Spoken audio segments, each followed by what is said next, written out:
Welcome to video number 3 in our Deliverance seminar. In this video, we're going to be looking at the process of that we take a person through this ministry. We want you to know that not everybody is demonized. Actually, most people just have severe emotional wounds that need healing, and that's all part of the ministry of deliverance. As I mentioned at the end of video number 2, about 40 to 50% of the people that start the process for deliverance do not complete it.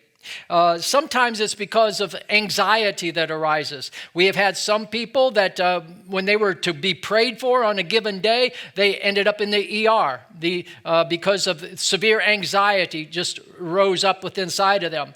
Other people had real severe stomach issues, all kinds of things. Satan does not want people to go through this process, so he's going to throw up a lot of roadblocks, and that's why we see 40 to 50% of the people that start this process to stop.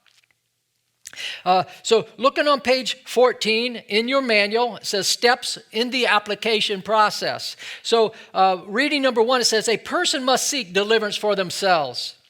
It can't be a spouse or a parent that forces someone else to receive prayer for deliverance. The reason is because the deliverance is what the individual must want for themselves. It's kind of like you're forcing somebody to go do something and they're totally unresponsive. You have to have the person's full cooperation, or you're going to be wasting your time. So the individual themselves has to be asking for this ministry. Number 2 on the steps of in the application process. Number 2 is the person seeking deliverance will fill out a request for an initial interview with the deliverance team leader. The bullet point under number 2, it says the request is a form they will be required to sign acknowledging that they understand that ministry will be conducted by either ordained, licensed, or lay ministers, and that this ministry does not involve those licensed or trained as psychotherapists, mental health professionals, or professional counselors. So this is a prayer ministry. We're not professionals. It's a prayer ministry. So they have to understand that. Number 3, in the application process, during the initial interview, the deliverance team leader, that what they're going to do is, the first bullet point is they're going to listen to the person's story, their experiences, and why they are requesting this type of ministry.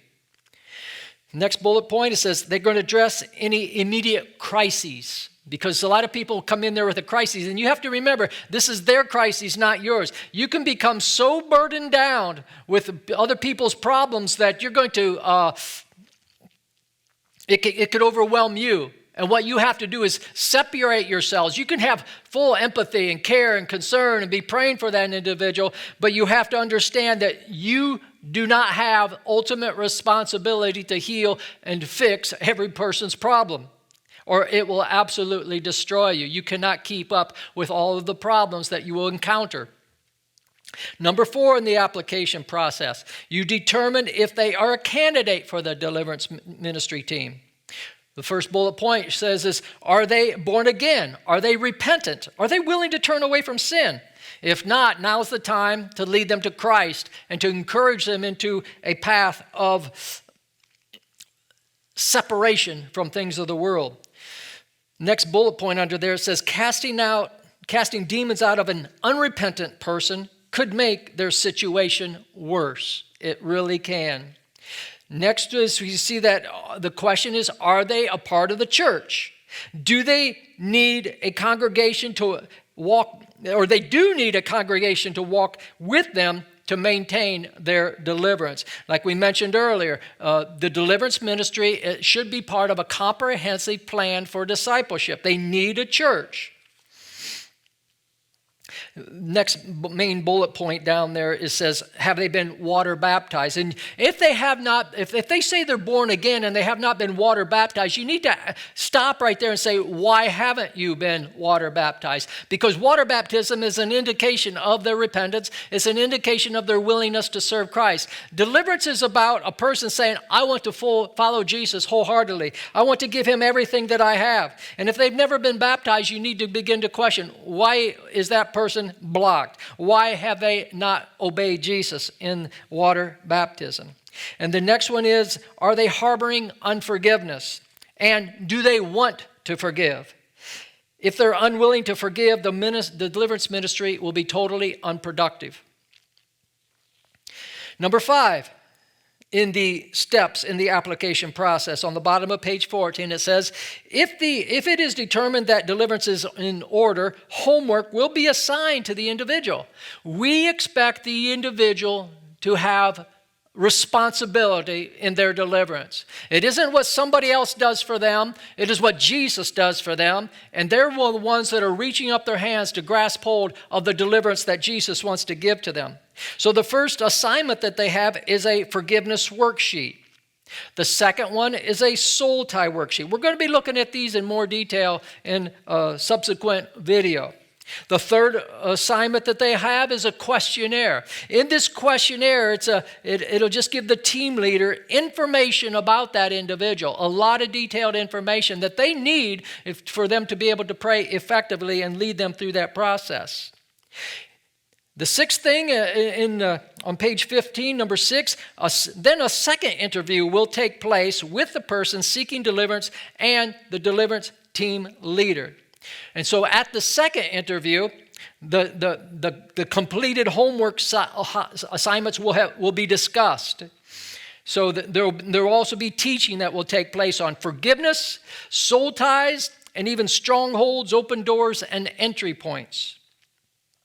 Teaching will take place on what happens during a deliverance session. We want the individual to be prepared. We don't want them to be scared. We want them to be comfortable, ready to receive from Jesus. The next bullet point there under 6 says the team leader will decide if the person is ready for a deliverance session, and if so, it will be scheduled. There are some things that might delay scheduling a deliverance session, and it is that the person hasn't demonstrated seriousness in the desire to be delivered. And the evidence of that is they haven't taken the time to complete their homework. So the next bullet point under there is that there are some people that are severely demonized, or they're so troubled in their mind that they cannot accomplish their homework. So we want to be understanding of that, and maybe sometimes we need to go ahead and do a deliverance session with them to help bring freedom to certain areas in their life so that they can take their next step and then their next step. Number 7 in these steps is a deliverance session will be scheduled with a team, ideally 3 to 5 people. A team is needed because we want witnesses to be on hand. We want to record what is said. Sometimes a crime is reported, and we want to record what has taken place. Helping the person if they happen to get violent. There has been occasions where demonic manifestations occur and the person actually gets violent. The next one is different gifts to be applied to the person's need. Spiritual knowledge, sometimes the gift of knowledge, the gift of wisdom, discerning of spirits. And so when you have a team with these different gifts in place, it really enhances what is going on in that deliverance session. So the next thing in the process for deliverance is number 8. Following a deliverance session, a follow-up report will be sent to the pastor.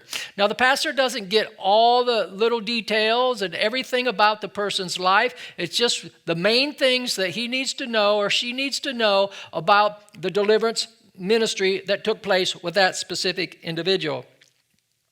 And then finally, number 9, a follow-up meeting is scheduled with the person who received deliverance. This will involve teaching them to help them maintain the deliverance that they had already received. So this is a quick overview of the steps in the application process and what takes place through the deliverance ministry. Now, so this is the end of video number 3, and in the next video, we're going to go back and look at each one of these steps in more detail.